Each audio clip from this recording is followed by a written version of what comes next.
Namaste, Prakriti ji. Thank you so much for joining us today on this podcast. And you have done a great dharma work and service to humanity, people, and Hindu civilization, culture. And it's not just about, that you are servicing the people living in India. It's a great honor to read your books and have them and help our children learn the civilization, about the civilization and culture, the great civilization and culture of India. Every Indian would want that, to know about their culture and everything. So thank you so much for doing all that, and thank you for joining us today. I'm sure the seekers, the yogis that we have on our channel, they will be greatly benefited by understanding and reading all that. Why? Until we harbor that Kshatriya dharma within us, until we understand that, there is no way to get samadhi. There's no way to land in samadhi. Kshatriyata has to be harbored. That great warriorship, fearlessness should be there. So that is an important aspect, and your book will serve an amazing platform to do that. So would you like to start with your journey? How did you start, and where did you got these ideas, and even with your where you studies, and how you did not get fooled by the history books that were taught to all of us, and how you kept yourself, that flame alive within you, that no, there is some other truth that I need to find. Thank you, Prakriti ji, so much for having me on this podcast. And it's so amazing that you're giving a platform to people to voice their opinions and share some perspectives on history that are hidden. Yes. Now, to begin with, about my journey, so I'm from Delhi. I'm born and raised in Delhi. I come from a Bengali family, but I'm born and brought up in Delhi. And I had the typical, education that anyone in Delhi would have. So I went to a public school, and then I went to one of the most, good colleges in Delhi, Lady Shri Ram College, which is part of Delhi University.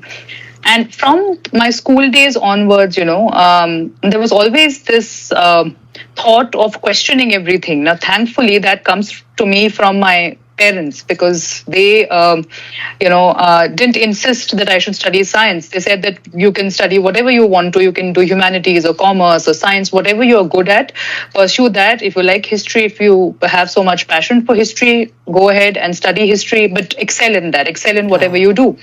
So, from the beginning, there was this, thing to question. So whatever was being taught, whatever was there in the NCERT textbooks, I would obviously learn it for my exams, but I would not imbibe it, because I used to always feel that, there's something missing. There's something that is not being taught to us. Now, what is that? Why are the Mughals great? Why is Akbar great? So that is something, and that is something that I would always question. Why do we have so many rulers, so many Hindu rulers, even Jain rulers, Buddhist rulers, the Sikhs who played such an important role later on in the Mughal period, the Marathas. But why do they not have so much of a weightage in NCERT textbooks as compared to the Mughals or the Khaljis or the Tughlaqs? So that is, how I began questioning the basic narrative of history from my school days onwards. And then, moving on from there, when I went to college, again, a very, you can say, heavily influenced by Marxists, the syllabus was, and even our teachers, most of them came from that school of thought. So the focus was always on the reading list, I would say, was so tilted towards the Marxist perspective. So you always had, scholars like Irfan Habib and Romila Thapar and Satish Chandra who would make it to the reading list, but Jadunath Sarkar would be an optional reading, right? It would not be a mandatory reading. A B.B. Lal would never be mentioned in the classroom, right? I remember we were asked not to read B.B. Lal. Yes, even we were asked not to read B.B. Lal. So, and there were so many others, even K.S. Lal and the nationalist historians, Ishwari Prasad. These people were, A.L. Srivastava. We were asked not to read them. That was very dated history. And it does not give you a modern perspective. So what gives you a modern perspective? Only the Marxist perspective gives you a modern perspective. So that was what was told to us. And we only had to read. So whether it was world history or Indian history, we only had to read books written by the Marxist scholars. See So that was something which was minds forced are upon us. shaped. How Exactly. minds are. This is also a sort of a. I feel like terrorist trading or Absolutely. brainwashing children at Absolutely. very young age, and keep on doing Absolutely. that and make the Right. universities more like terrorist camps or Absolutely. places like that. Right. So Jadunath Sarkar, who has written such a monumental work Yeah. on the decline of the Mughal Empire and the reasons for the decline of the Mughal Empire, we were not asked to read that. So you can read everything else. You can read Satish Chandra's books. You can read foreign scholars. You can read Irfan Habib. Everybody from the Aligarh school of thought, but don't read Jadunath Sarkar just because he's a nationalist historian. Don't read R.C. Majumdar. So again, from my school days, I had this thing of questioning everything. So when I was in school or when I was in college, also, I whatever was told to us that you should not read this. I used to go to the library because everything was available. Fortunately, everything was available in the Delhi University Library. So I used to go there and pick up those books and read. And when I read those books, I felt that this is the truth. If you read R.C. Majumdar's books on, say, ancient history or even the medieval period, that is the truth. At least there is some weightage given to our kings, Right. our dynasties, the Hindu dynasties. So that was something which was completely missing from this, Marxist narrative, which was so heavily, narrativizing only the class caste divide in India. Why is India backward? Because of the caste system. Yeah. There's just this, false narrative that was being created. And what did Islam introduce? It introduced, quote unquote, upward social mobility in India. So this Architecture. was the kind of, yeah, exactly. Architecture. Apparently, they introduced architecture, and we did not have architecture. We didn't have architecture. We didn't have know architecture. Somnath temple or Japuri temple or nothing, anything nothing. like that. We only know from exactly. Taj Mahal how to From Taj build Mahal. things. Right, and read Lal Killa and Lal Shah Killa. Jahanabad and all of that, yes. So again, the questioning spirit, thankfully, thanks to my upbringing, thanks to the way my parents taught me to question everything. So, don't accept anything on That face is the value. best thing that your parents have done, and I would like you to elaborate on that. How did that happen? Right. It's okay to not know, okay. And I also belong to the times when we also studied all that kind of history, stupid history, Right. all untruth kind of history. But when we do not know something, try not to brainwash your child. Let them question, allow them to question. But in Indian families, especially in India, it happens you don't know anything, you just shut up. Or Right. if you ask questions, you are shunned. But thankfully, my parents didn't do that, and it looks like yours didn't do that either. All right, No, go no, ahead. not at all. Yeah, go ahead. Tell us about your parents. Right. So my parents both were in government service. Both worked for some time with the ISRO in administrative roles, and they had a very you can say easygoing approach as far as letting us be was concerned. So me and my elder sister, both of us were not like they didn't force us to develop a certain kind of thinking. So they left it to us. But what they also did was that from the very beginning, being born and brought up in Delhi, also my father and mother, both of them would take us to Durga Puja pandals. So from the very beginning, in Delhi, we have now, of course, there are about over 1,000 pujas in Delhi. So not to instill that sense of parochialism in us that we are Bengalis and we are different. And not for doing that, but to keep us rooted in our dharmic, keep us rooted culturally in our dharmic practices. So they would take us. My father would explain everything to me what are the rituals going on, to me and my sister both. My mother would explain everything to me. So my grandparents, so we used to live in a joint family till they were alive. So my grandparents would also explain things to us ritualistically, whatever was to be done. So basically we are Vaidyas by caste. So, certain things my grandfather, my grandmother, they would tell me that, our ancestors did this when this happened. So, and this is the story attached to this, So, stories, legendary stories they would share. And my grandmother particularly, so I was very small when she passed away, but I still remember the contribution that she, made to my upbringing. And, both my parents, they saw to it that despite having all the modern amenities, despite being brought up in Delhi, you can obviously, get swayed with all the glitz and glamour of a big city, but again to keep yourself rooted. Also, my mother even today she says that you don't have to be very religious or very, you can say, ritualistic to be empathetic, right? To be empathetic towards another human being, to feel, for another human being. So these are the kind of values, and where are all these values coming from? Our ancient philosophy, our notions of Vasudev Kutumbakam, Sarve Bhavantu Sukhinah. So all this was taught to me from my childhood, and despite being a Delhiite, I'm very grateful to my parents that they gave me this kind of an upbringing where they made me more empathetic. And so when I read about history and what happened to my Bharatvarsha in the medieval period, it's not only anger, it's also empathy for the people that I feel who suffered during that time.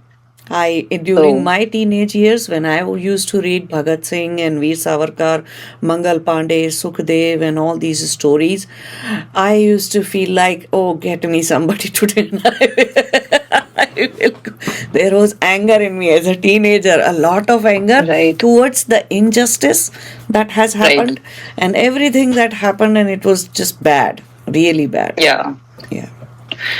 Yes, anger is definitely. I mean, when we read about especially the medieval period and of course the colonial period also, when we then go back in time and read about the ancient period, what a great civilization we were, and what did these people do? Like recently, the new Nalanda University was inaugurated. I'll be very briefly touching upon that as well. The library was so vast that it kept burning for 3 months when Muhammad Bakhtiyar Khalji, destroyed the library.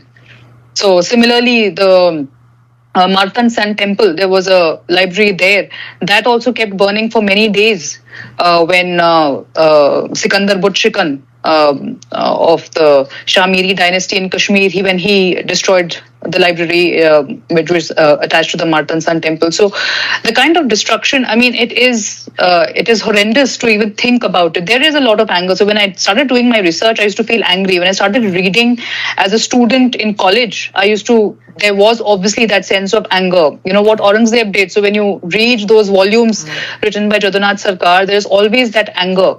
Yeah, but there's also that, the fact that you feel for what people must have gone through. The way they must have been forced to collect the jizya. And I think everybody's blood should boil by reading all this. Why? This is injustice. This is inhuman, simply. Yeah, absolutely. It is inhuman, and the way women were treated, for that matter. And nowadays, there was this when the movie Padmavati, which was later renamed as Padmavat, when the film released, there were a lot of these so-called feminists, quote unquote feminists, they call themselves. They said that there was no need to glorify Johar, but when we look at the historical context of why women committed Johar, I think we will feel a sense of empathy. You wouldn't want your daughter or your wife or nobody to go through that, what they will go through. Exactly. So that is why, when we are reading history also or writing, we need to look at it from the lens of empathy. And people need to understand, if today when we read about very heinous gang rapes. Yeah. If you give that girl a choice right there, that either you die by jumping in from no matter how out of the top of the mountain, if they give her a choice, or we are these many number of people and we are going to do this much of torture to you afterwards by gang raping, by doing whatever kind of things that they did, barbaric, inhuman things, then definitely a girl would choose that she ultimately will die anyways. Die now. Obviously. Yeah. Die now. Right. Yeah. Right. So that is why Jauhar. I mean, there are people who saying that who said when Padmavat released that this movie is justifying they are the Jauhar. kind of people who won't tolerate a mosquito on their skin. Exactly. They are that type of people. Right. Right.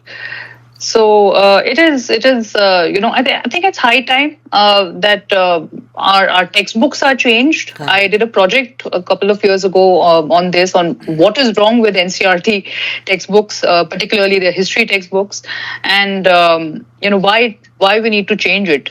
The great Krishna Deva Raya is mentioned twice, but Aurangzeb is mentioned 30 times. It is beyond ridiculous to even imagine the kind of... thanks to those Tenali Ram books.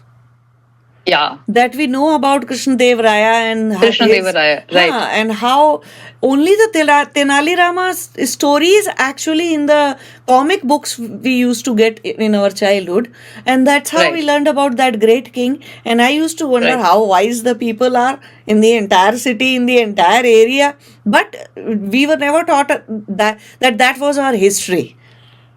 Right. Yeah. Right. And any of these, the kingdom of Warangal was a great kingdom. From Kashmir to Kanyakumari, I mean, we had such great dynasties, but Akbar is great. And Shah Jahan built the Taj Mahal, so he was great. And and Aurangzeb was not anti-Hindu, and he did not do anything wrong. So these are the kind of narratives, that we need to, even if you look at the pre-Mughal period, what is known as quote unquote the Sultanate period. Yeah. Why is it that we're not looking at those people who challenged the Islamic invasions? Why is that we are looking at the Islamic invaders per se and their establishment of the Sultanate in India? That is just one part of the story. How ironic that we are one of those civilizations who kicked these people out. Exactly. Then we should even be much more basking in that glory. That is what we did. We threw out all kinds of invaders and colonizers, no matter who came, and yet we kept our civilization and cultural values alive, and we are still keeping the dharma and universal values alive in any country that we go to. Indians are the only people who will go to any country without reading the penal code and will stay there and will spread dharma and live life calmly. Indians are known for that. There are memes and jokes in Australia about how Indians can't even go for a theft or robbery in the house, just something very petty here and there. They won't even go for that kind of a thing. They don't have and it is taken jokingly, it is taken as, no, Indians are just nerds. Very super intelligent people. They can't even do that. So we should have basked in that glory. We kicked out after all so many. Instead of that, we said no, they did the good thing to us. I seriously want to find few of those people who started this propaganda. Yes, absolutely. And it is so unfortunate that, but for books like Amar Chitra Katha, the series, children's book series, and Tenali Rama, as you mentioned, and some of these books and series which kind of highlight the contribution of our own people and our own heroes. I would say unsung heroes. Yes. Most of it is completely taken over by this Marxist narrative, which is a very false narrative, I would say, because even if you look at it from the perspective of pure theory, you cannot, put Bharatvarsh and our great civilization into a box, which the Marxist narrative tried to do from the post-independence period. It's just that it took us so many years to wake up. It's just that. Right. Otherwise, these Yeah. are the people who have never studied Nyaya Darshan. We have six Right. darshans, right? If you Right. read Right. Nyaya Darshan, you know how to debate with anybody. Right. Logically, rationally, without getting any emotions involved. Just pure intellectual debate. Anybody would know. So we belong to that kind of a historical history and culture where we know Nyaya Right. Darshan exists and we know how to argue and we know the points and we can figure and we have all kinds of proofs, archaeological proof, Right. astronomical proof, tamrapatra and all kind of tree leaves and Everything. metal leaves and everything where the history has been, written in every possible way used for us to read. It's just that we woke up little late about it. No, we actually it is not. It's not that we woke up late. We were not allowed to wake up. I would say because that in is the true. post-independence period, there's this. I usually use the term Stockholm syndrome, where you start, liking the person who kidnaps you. So we started liking the invaders, and why did we start We liking have them? some Bollywood movies where a girl is kidnapped and then Exactly. she starts Right. liking and falls in love with the kidnapper itself. Absolutely. So this kind of an attitude, and also, I would blame the historians for doing this, Yes. for doing this to people generation after generation, and for instilling this Don't you think distaste. it's sort of treason? It's against the country. You cannot do that in America. It is. You cannot do that It in is. No, Australia. obviously not. You cannot talk Yeah, about you Australia can't. like that. Right, you can't. I mean, their history is totally their own. They You own it up. cannot talk about like that in Europe either. No matter you how can't. bloody their history is, still their history is their history. You cannot do that Absolutely. in Germany, where their whole Hitler thing was started and all the Right. Nuremberg trial, Tokyo trial, this trial. You cannot do that in Japan either. Right. How right. come? And those people are put behind the bars. Right. So in our country also there should be some rule or something that says this is treason. You go to jail, 20 years or lifetime imprisonment. Absolutely, because it is some sort. This is, I would say, some sort of This is a brainwashing. white collar crime. Absolutely, this is brainwashing. The way, and unfortunately, even today, as we speak, there are students in central universities, private universities that are being brainwashed because this is the kind of history that is being taught to them. Class caste divide. India was a backward country. The invaders brought in such beautiful institutions. The Khaljis were great. The Tughlaqs were great. The Mughals were great. And and they do criticize the colonial period, but only in economic terms. And they try to put the entire history of Bharat into one box, which is the just viewing it from the economic lens. Nothing. They don't talk about our spiritual journey. They don't talk about our culture, our heritage. The fact that we were the ones who gave zero to the somebody world. needs to be a what we call that diamond smith or a johari to see the diamond. They illiterate people, seriously.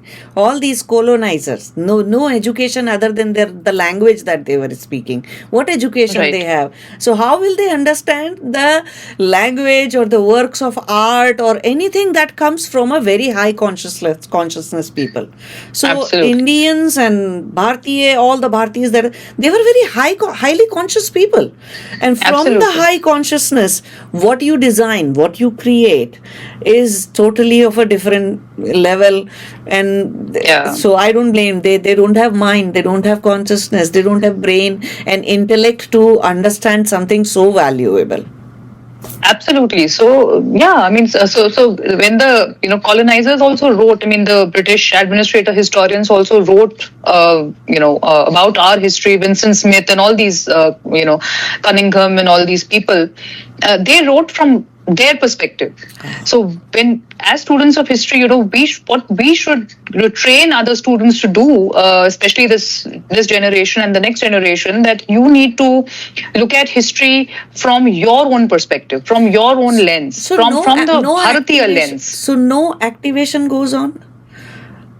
There has been no activism goes on against all this in the universities and colleges in India. I can tell you, when I was a student, nothing of this sort was there at that point of time. In fact, you must have heard about universities like JNU and what keeps on happening there. Yes. So even today, the situation is as bad as it was Okay. earlier. But Delhi University, thankfully, I think they've changed the curriculum now. So there is some emphasis on the Bharatiya narrative of history. But even then, the reading list remains as it is. There's not much change in that, and the Aryan invasion is still called Aryan invasion. And so the narrative is not changing, I would say.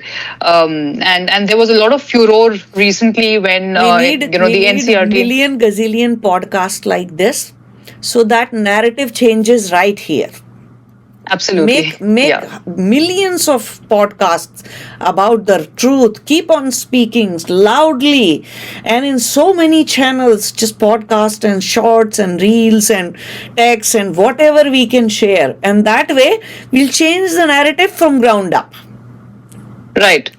Then people will start throwing the books in the class.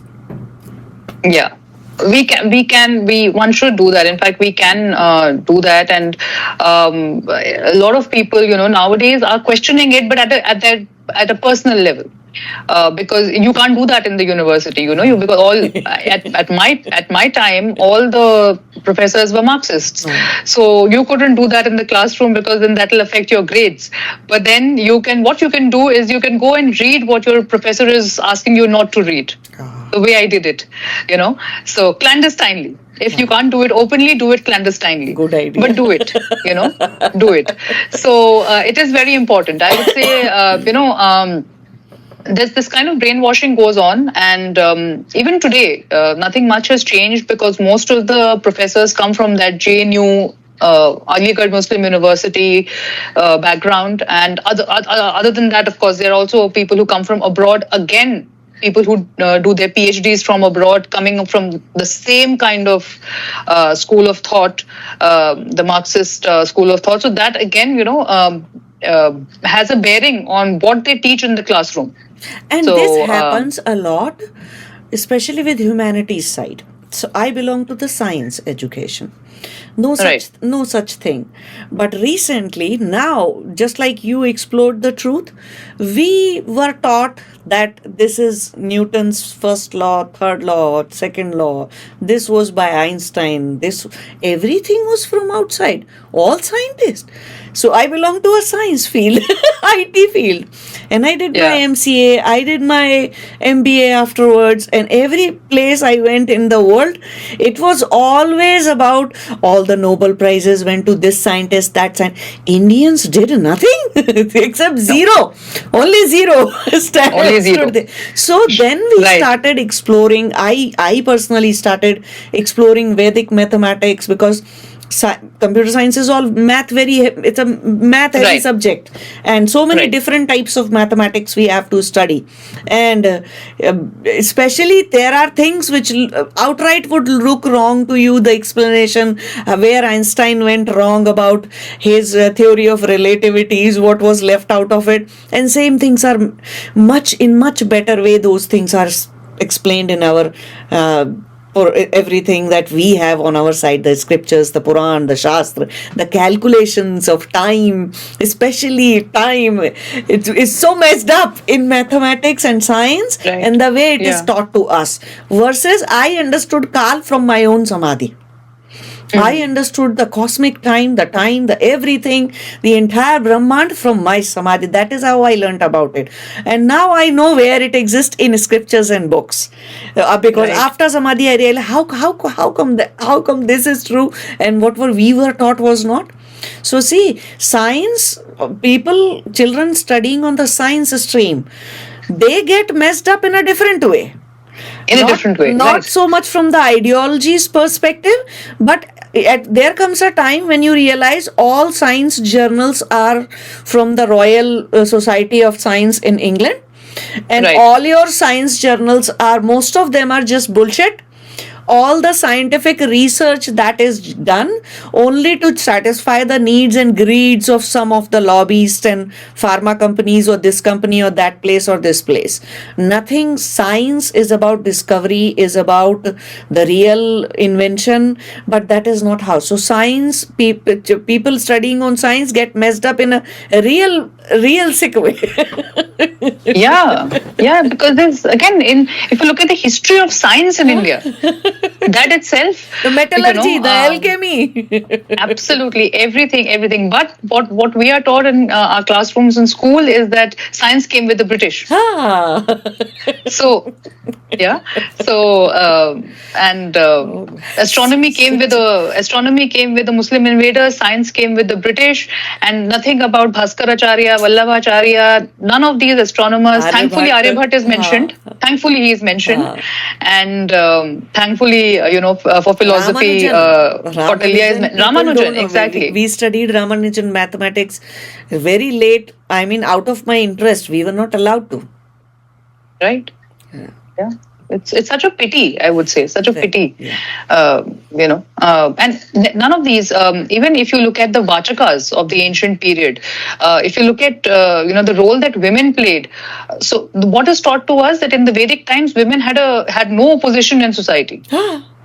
Nothing good ever happened with women in the ancient period.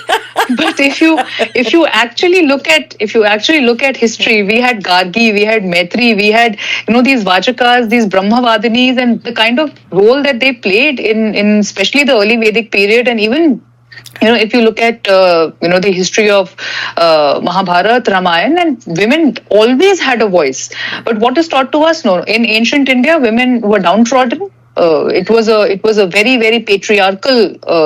I have some repulsion to this word in the first place. But it was a very, very patriarchal society, and women had no role to play. And like caste, the role of women is also undermined to this extent in history books, and it is. I would say it is quite shameful. Yes. For every Indian to have this Stockholm syndrome and to keep believing, people in their 40s and 50s also argue on social media that you are wrong. Yes. It happens, and they still continue India to too. believe. It's very hard to change that narrative. It's very hard to for change. them. It's like you are taking away that identity which they've built with the help of the foreigners. Exactly.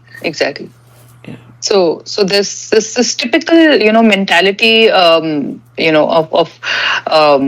would also use this term, the dhimmi mentality. Dhimmi were basically in Islamic nomenclature, dhimmis are the taxpayers. So I would say that especially if you look at the eastern side, a lot of these intellectuals come from intellectuals, quote unquote, of the 50s and 60s, and even later came from Bengal and the eastern side. So they carried on that mentality of LC intellectuals. Sorry. Exactly. Low consciousness intellectual. LCI. Low consciousness. Yes, absolutely low consciousness, and non-dharmic intellectuals tamasic who buddhi. came from that tamasic side. Buddhi Yes, tamasic, totally tamasic. Yes, totally tamasic. So they continued with this dhimmi mentality of being taxpayers, that you pay tax and you will be left to have a good life. You don't have to worry, and you continue with that narrative of your conquerors being good people, because you are saved. You are all these landlords, and everyone used to pay taxes, and they were not kind of harassed even during the Islamic phase of Indian history, which was the darkest period, I would say, and the colonial period also. So this kind of mentality is there even among the educated lot, which is the saddest part, I would say. If you're not well read, you obviously don't know. But then if you are well read, if you're educated, and still you continue with this kind of narrative and keep believing in this kind of narrative, then I would say it's very unfortunate. And really, that's why really I tell everybody, do some tapasya in life. Something. Right. Why? No matter how much of darkness or how much of tamasic lies are there in this entire cosmos, if you have the drishti to see it, you will see it like you saw it. Right Yeah. throughout your books and life, you saw it, I saw it. There are many who saw it. Yet there are more is the number of people who do not see it. And it's not just about that truth is not there. See, you found the truth because you went looking for it. I found the truth Right. in a bigger way, in a cosmic way, because I went looking for it Right. somewhere. Right. So it's all about not giving you having tamas in the buddhi. So Right. it is so such an important thing. Otherwise, tomorrow even your child may lie to you. You can never catch. Your spouse may lie to you. You can never catch. You will never be able to separate the truth from untruth. Right. Right. Absolutely. So it's very important to, for people to develop that kind of understanding that there is something wrong with our history. Most of the people have not been able to develop that understanding at all. So when we talk about Indian history, why not talk about the golden age of the Guptas? It was something that was hidden from us. No, don't call the Gupta period the golden age. This is what our teachers used to tell us. It was not a golden age. What were the discoveries that took place? Who was Kalidas? I mean, that literature was not great. So this kind of a narrative was pushed, and it is. I would say it is something that we need to address through our books, if possible, or through podcasts like these, or whichever platform that we choose to narrate our history and kind of change the narrative. That is something that is very important. Thankfully, in NCRT nowadays, things are changing. Recently, I read something which was very encouraging, that they're going to use India and Bharat simultaneously. So the word Bharat is being introduced in the school textbooks, which is very encouraging. And I think I always do that. I refer to our country as Bharat in my books, and I do it on purpose because that is our true identity. Bharatvarsh is our true identity. That is where we belong. And so that is something that we need to focus on. That's something that we need to highlight. And NCRT, thankfully, has just started doing it. I just hope they minimize the portions on the invaders, and also focus more on our kings and how they challenge those invaders. You talk about the invasions, of course, that is something that one needs to do, because that is a part of history that also needs to be spoken about. But focus more on the challengers, whether or not they were successful. A lot of them were successful also. The Hindu Shahi kings and others, they were successful in repelling those attacks. So why not talk about that? So just to flip the coin and look at a different perspective, that is something which is very, very important. At the same time, we should keep in mind that from the political understanding point of view, what broke us? So from that standpoint, we need to know who invaded. What were their qualities? How were they able to do what they did? So from that learning perspective, we do need to remember that Ghaznavi invaded, or all the Mughals and Tughlaqs, and what did they do? We need to know that. But at the same time, absolutely. How we overcame, how we kicked them out. That is the most important. But in the current, history education in India, that is not being done. How we challenge them. Most of the people don't even know that Prithviraj Chauhan actually defeated Muhammad Ghori in the first battle of Tarain in 1191. Wow. It was only in the second battle that he won, and that too through treachery. So most of these people, how did they win those battles? Through treachery. They could not face our Hindu kings otherwise on the battlefield, because we had a large retinue of soldiers. Whether it is the Guhilas, or they were the Chauhans, or the Rajput kings in general, or from the south. If you look at from the perspective of the Deccan, also later on during the Khaljis, when Alauddin Khalji went towards the south, the Yadava dynasty. Ramchandra Deva, his son Simhana, then Prataprudra Deva of the Kakatiya dynasty, none of them gave up without a fight. None of them. And this is something that needs to be highlighted. This is something that needs to be talked about, not the political institutions established by Alauddin Khalji. That's not what we need to know. We just need to know that he was an invader. Are you guys able to focus on? Are you guys able to send something to the government? Because you guys Yes, are doing a main truthful history kind of work. So do you right. guys send some, or show at least an objection to these are not the right things? I actually had the opportunity to head a research team which worked on the NCRT textbooks a couple Okay. of years ago. I was Very associated nice. with an organization. I won't take the name here, Huh. but so I was part of an organization. It's a policy research institute based in Delhi, and I was heading that research team.